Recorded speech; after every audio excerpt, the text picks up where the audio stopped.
உன் அரண்மனைக்குள்ளே சுகம் இருப்பதாக அப்படின்னு சங்கீதம் 127:7 தாவீது பாடுறாரு. இன்னைக்கு நமக்குள்ள சுகம் இருக்கணும், என்னோட சரீரத்துல சுகம் வேண்டும் அப்படின்னு நம்ம நினைக்கிறோம்.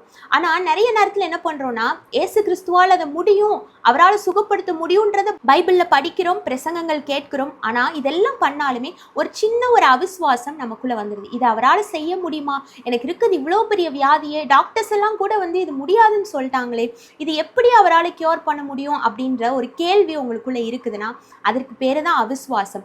அவரால் எல்லாம் கூடும் அப்படின்றது தான் விசுவாசம். அதாவது கண்டு விசுவாசிக்கிறதை விட காணாமல் விசுவாசிக்கிறவன் பாக்கியவான் அப்படின்னு பைபிள்ல இருக்கு. அப்போ நம்ம அந்த சுகத்தை இயேசு கிறிஸ்து தருவார் அப்படின்னு சொல்லி நம்ம அவர் மேல பரிபூர்ண விசுவாசத்தை வைக்கும் பொழுது அது நம்மளால பெற்றுக்கொள்ள முடியும். வேதத்தில் இதுக்கு நிறைய சாட்சிகள் இருக்கு. நிறைய பேர் இன்னைக்கும் இயேசு கிறிஸ்துவை தேடி வந்தவர்கள் ஒருத்தரும் ஒரு நன்மையும் குறைவுபடாம தான் போயிட்டு இருக்கிறாங்க. அப்போ நமக்கு அவர் சுகத்தை கொடுப்பதற்கு தடையா இருக்கிற ஒரே ஒரு விஷயம் நம்மளோட அவிசுவாசம். இந்த அவிசுவாசம் நீங்க வேண்டும் அப்படின்னா அதற்காக நம்ம அவர்கிட்ட வேண்டிக் கொள்ள வேண்டும். பரிபூர்ண விசுவாசம் உள்ளவர்களுக்கு பரிபூர்ண சுகம் நிச்சயமாக கிடைக்கும். God bless you.